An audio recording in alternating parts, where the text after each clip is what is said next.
We saw the potential that our city has as a learning resource, as an extension of our classrooms for our students. And we understood that our state as a whole is so rich in civil rights history. We have Birmingham, we have Montgomery, but Tuscaloosa's history is lesser known but no less rich. And so it was so exciting to walk the trail, to hear stories from people who were, boots on the ground during those days, and to start thinking about how we can build this team of educators and community members that can come together to truly make our city a learning resource and an additional classroom space for our students.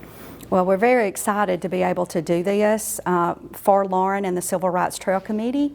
One of the things that we noticed when we read her application was that it was a collaboration between the two, and we think that that is very important. We want our schools, our students, and our teachers to be known in the community and to utilize community resources to be able to bring to bear opportunities for our students and for our teachers.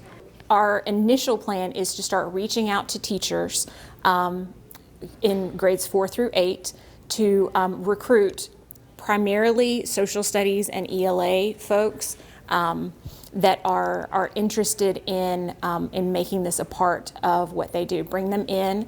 We really want to educate teachers first and foremost about the history of our city. I was born here and have lived most of my life in Tuscaloosa and learned so much just in that one day of professional learning.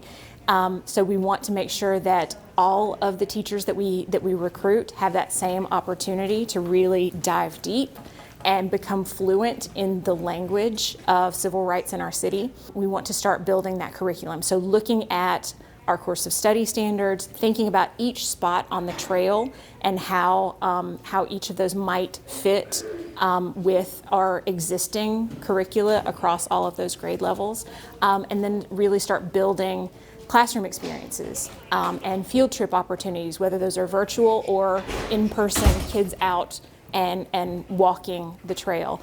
From there, we want to start building student leadership. As kids come through, when you got students in grades 4 through 8, this is long term, of course, but once we get to that point where we have kids who have been immersed in this for that many years, we're going to start churning out ambassadors, leaders in our community who are, high school students able to go out and speak about these things and share and, become much more hopefully engaged and involved citizens with that history as their jumping off point.